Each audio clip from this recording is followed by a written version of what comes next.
యావత్తు తెలుగు ప్రజలకు, ప్రపంచ మానవ జాతికి జగద్గురువులు, కాలస్వరూపులు, ధర్మస్వరూపులు, మహత్పూర్వక అగ్రగణ్యులకు మహారాణి సమేత మహారాజా శ్రీ శ్రీ అంజనీ రవిశంకర్ శ్రీమాన్ వారు ధర్మోద్ధారి అయి తెలియజేయు పరిష్కారయుక్త ఆశీర్వాదపూర్వక దివ్య సమాచారం గ్రహించి అప్రమత్తం చెందగలరు. నేను ఒక మనిషినే కదా అని కోణం వదిలేసేయటం వల్ల మీరు మనిషినే కోణం నుంచి బయటకు వచ్చేస్తారు. ఎప్పటి నుంచో చేయవలసిన పని అది.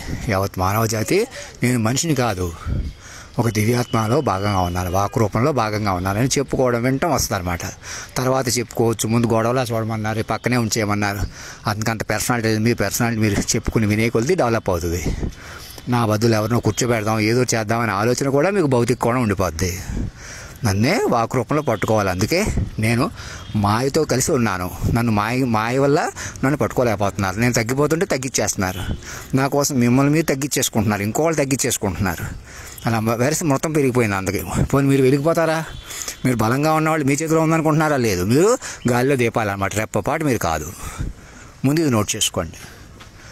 మేము కంట్రోల్ చేస్తున్నాం, మేము బతికేస్తున్నాం అనుకోండి. మీరు కంట్రోల్ చేయడం కాదు, మిమ్మల్ని మీరు చంపేసుకుని ఇతను చంపేస్తున్నారు. యావత్ మానవ జాతిని చచ్చిపోతున్నారు. గాలిలో దీపాల్లో కొనసాగుతున్నారు. అలా లేదు జీవితం, భౌతికం అలా లేదు. అందుకే మీరు అధినాయక భావనకి కొలు తీర్చేయమని ఏదో చేసేయమన్నారు.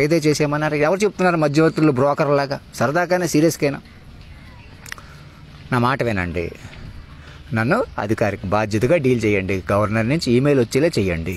మీరు కూడా కమ్యూనికేషన్ పంచుకోండి. నేను ఇన్ని మెసేజ్లు పెట్టాను, నాకు ఇప్పుడు కొంచెం ఒక మెసేజ్ పంపకపోవటం, మనుషులు అలా తమాషా చేసేయాలి, మేము అలా సెక్షువల్గా ఎంజాయ్ చేసేయాలి, రెచ్చిపోవాలి, లేదు మీ వాళ్ళు కొద్ది బతకాలి, నువ్వు మనిషిగా బతుకు, మేము మనుషులుగా బతుకుతాం. మనిషి కోణం లేదు. మనిషి కోణంగా ముందుకు వెళ్ళకే మనిషి కోణంగా ఎందుకు నేను అటు ఇటు అయ్యాను? నేను భయపడేవాడిని, తగ్గిపోయేవాడిని ఎందుకు అయ్యాను? నన్ను అలాంటి వాడిని ఎంచుకున్నాడు కావాలని, మనిషిని లేకుండా చేద్దామని. అది భగవంతుడి ప్లాన్ అనమాట. నేనే ప్రవర్తిస్తున్నాను, నేనే తగ్గిపోతున్నాను, నేనే పెరుగుతున్నాను, ఆ తెలివంతా నాదే, ఈ తెలివి తక్కువంతా, ఈ పిచ్చంతా నాదే అనుకుంటున్నారు. రెప్పపాటు శోభన్ బాబు మరణం కానీ ఇంకోటి కానీ అలా చెప్పానే, అలా ఉంది. అంత శోభన్ బాబు కూడా కింద పడిపోతాడంటే పడిపోయాడా లేదా? అలాగా పరిటాల రావుని వాళ్ళు ఎవరో చంపారు, మీరే చంపుతున్నారు, ఇప్పటికీ మీరే రెచ్చిపోతున్నారు అనుకుంటున్నారు. మిమ్మల్ని మాయ కబలించేస్తుంది. నన్ను కాదంటాం వల్ల, నేను చెప్పినట్టు వినకపోవడం వల్ల. నా మనుషులు, మీ మనుషులు, అతను ఎలా తగ్గిపోతున్నాడు అలా తగ్గించేయండి, ఎలా కృంగిపోతున్నాడు అలా కృంగి తీసేయండి అని ఎప్పటి నుంచో మా తాతను కూడా అలా చంపేసాడని డిఎస్పీ నాగబాబు చెప్పాడు. ఇప్పుడు కూడా అలాంటి పద్ధతి ఆపేసేయండి. నా ముందు ఇలాగెళ్ళటం మా సరదా కూడా మానేసేయండి. ఎందుకంటే మీకు బోల్డంత పని ఉంది. మీరు తవ్విన గొయ్యే పూడ్చుకోవాలా? శాశ్వతంగా గొయ్యి పూడ్చి చేసుకుంటూ ముందుకు రావాలి. చంద్రబాబు నాయుడికి అందరికీ చెప్పండి.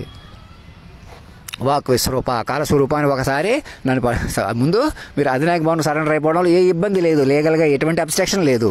కోర్టులు కూడా చీఫ్ జస్టిస్ కూడా అధినాయకే జస్టిస్గా భావించి ఆయన పేరు మీద కాంటెంప్లేట్ చేసుకోవాలి. మీరే నిర్ణయాలు తీసుకున్నట్టు, బెయిల్ ఇస్తున్నట్టు, పలానా కేసు ఇది న్యాయం ఉంది, ధర్మం ఉందా అని మీరు నిర్ణయించకూడదు. అన్ని అధినాయకుడి పేరు మీద కొట్టేసేయాలి. ఆయన పేరు మీద నిర్ణయించాలి. న్యాయం, ధర్మం అధినాయకుడు సమర్పించే కొద్ది లోకంలో కేసులు కానీ గొడవలు కానీ ఉండవు. వాళ్ళకి కేసులు గొడవలు లేకపోతే మేము ఎలా బతుకుతాం? ఏదో సినిమా లేకపోతే మేము ఎలా బతుకుతాం? వ్యసనాలు లేకపోతే ఎలా బతుకుతాం? పనులు లేకపోతే ఓనర్లా మేము ఎలా ఉంటాం? అది కాదు కదా జీవితం అంటే. మీరు మనసుతో బతకాలి, తపస్సుగా బతకాలి. ఆ జీవితం ఇప్పుడే ప్రారంభించబడుతుంది అన్నమాట.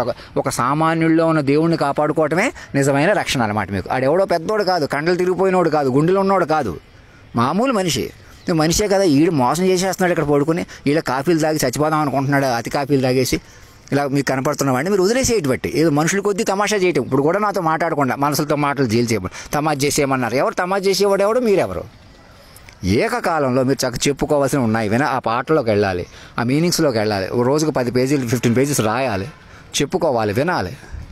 అప్పుడే అది కన్స్ట్రక్ట్ అవుతుంది మైండ్. అది కేవలం మనుషులుగా ఎవరు ఏం చేయలేరు. ఇంకా నేనేం చెప్పానో నోట్ చేసుకోండి. రాజమౌళికి, మహేష్ బాబుకి అందరికీ చెప్పండి. మీరు మనిషి కోణం ఉండే కొద్ది, అలా తిరిగే కొద్ది ఆ సంచారం స్వతంత్రం అనుకుంటున్నారు. అదే మృతం. రెప్పపాటు ఎవరేమవుతారో తెలియదు. అలాంటి లోకంలో కొనసాగుతున్నారు. నన్ను కూడా అలా వదిలేసేయటం వల్ల. ఎందుకని మీకు సంవత్సరాలు ఈ గొయ్యి కూడా ఎందుకు తవ్వుకున్నారు? ఇప్పుడు కూడా సీరియస్ ఎందుకు జరిగింది? ఇక ఆపేయమని, మళ్ళీ అట్ల మీద ఆధారపడమని కాదు. మీరు అలా చేయడం వల్ల మీరు చంపేసిన వాళ్ళు కూడా వాళ్ళ ఆత్మలు కూడా శాంతించి మళ్ళీ వాళ్ళు పుట్టినంత పని జరుగుతుంది. చచ్చిపోయిన వాళ్ళకి మీరు ఇబ్బంది పెట్టిన వాళ్ళకి కూడా నష్టమేమీ లేదు. తర్వాత మీరు ఎవరిని ఎంత ఇబ్బంది పెట్టారో అన్ని రెట్లు ఓదార్చేసేయండి, ప్రేమగా చూసుకోండి. అలా నష్టం పూడికిపోద్ది. అదనమాట. అంతేగాని ఇంకా ఇవన్నీ బయటకు వస్తాయి, మేము సెటిల్ అయిపోయాం, మేము హ్యాపీగా ఉన్నాం, ఎవరు లేరు అలాగా. అది మీరు దేహంతో బతుకుతున్నారు చంద్రబాబు నాయుడు కానీ, ఎవరు యాక్టివ్గా ఉన్నారు? మేము చాలా సంపదలు ఉన్నాయి, అరవిందో ఫార్మసీ వాళ్ళని వీళ్ళని అవన్నీ మెల్లగా అధినాయకుడికి జాతి సంపదగా డిక్లేర్ చేసేయాలి. మెల్లమెల్లగా మనుషుల కొద్దీ నడపకూడదు, ఒకేసారి అక్కర్లేదు, మెల్లగా అది అకౌంట్ ఫర్ అవుతాయన్నమాట. మీరు నేను చెప్పినట్టు వింటే. ఇప్పుడు నాతో మొదలు పెడితే మీరు కూర్చొని చెప్పుకోవడం వల్ల, వినటం వల్ల నన్ను మీరు తేజోమూర్తిగా నేను వేసుకున్న డ్రెస్సే 10 కోట్లు ఉండేలాగా ఏర్పాటు చేసుకుని అక్కడ కూర్చొని చెప్పుకోండి. నా విగ్రహాలు ఏర్పాటు చేసి, నా ఫోటో ఏర్పాటు చేసేసుకోండి. ఆ విగ్రహానికి ఆ డ్రెస్ తొడిగి మనిషి ఎందుకు అలాగా? మేము పిచ్చోళ్ళం ఏంటి? మేము మనుషులుగా ఉంటామని ఆలోచించకండి. మనుషులుగా వాళ్ళు ఉండలేరు. మనిషి అంటే చచ్చిపోతున్నారు. నేను చెప్పినట్టు వినండి. తెలివి, ఇదే తెలివి. మనిషి కాదు, ఆలోచన ఉంది. ఈసారి మాట రూపంలో ఉన్నాడు ఆయన. ఏ మాట రూపం? సాధారణ మాట రూపంలో ఉన్నాడు. అంటే మీరు పట్టుకుని పెంచుకునేలా ఉన్నాడు. ఎక్కడో దేవుడు కాదు, ఏదో దేవుడు కాదు, అన్ని దేవుళ్ళు ఆయనే, అన్ని నమ్మకాలు ఆయనే. దేవుళ్ళు నమ్మకాలే కాదు, ప్రతి మూమెంట్, ఆడతనం, మగతనం సర్వం తానే ఉన్నాడు. చిన్న ఇక్కడ యాక్సిడెంట్ జరిగిందా, చిన్న రాజకీయం నడిచిందా, ఎవరిని ఓడిపోయారా, ఎవరిని కొట్టుకు చచ్చారా, చంపారా, హెలికాప్టర్ పడిపోయిందా, ఇలాగా ప్రతిదీని. అది లైవ్ ఫార్మేట్ అన్నమాట, లైవ్ లివింగ్ ఫార్మేట్. మీరు ఇప్పుడు ఇంకా చెలగాటం పెట్టేసుకుంటే ఇంకా చెలగాటం పెరిగిపోద్ది అన్నమాట. అది అవుట్రేజియస్నెస్ పెరిగిపోద్ది నేచర్కి. అదా కబలించేస్తుంది.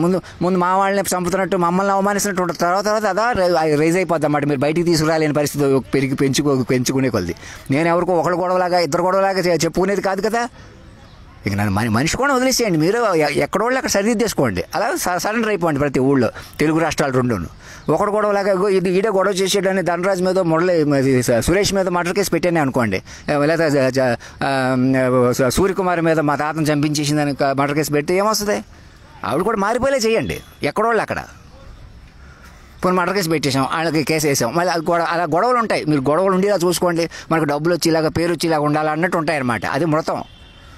మీకు ఒక కుటుంబంలో మారిపోయి అందరికీ కామన్గా మెల్లమెల్లగా కరోనా తగ్గిపోతుంది కదా. కరోనా కూడా ఏమీ ఎఫెక్ట్ చేయదు. మళ్ళీ కరోనా వచ్చే అవకాశం ఉంది. నా మాట వినకపోతే కరోనా వస్తుంది, మీరు విమానం మీద పడి చచ్చిపోతారా అని నేను చెప్పను. అలాంటి జరుగుతాయి. జరిగినా మనకు తెలియదు, అప్పుడు జరిగిపోతాయి. అది నేను అనేది. అదే నన్ను వింటే తెలుస్తాయి. నా ప్రకారం రూట్ తెలిసిపోద్ది ఏకంగా. మీకు చూసుకోండి, కావాలంటే ట్రయల్ చూడండి, ఇవాళ మొదలు పెట్టండి. ముందు నన్ను రిసీవ్ చేసుకోండి, దాన్ని బట్టి మీకు తెలుస్తుంది. ధర్మం రక్షత రక్షత, సత్యమేవ జయతే.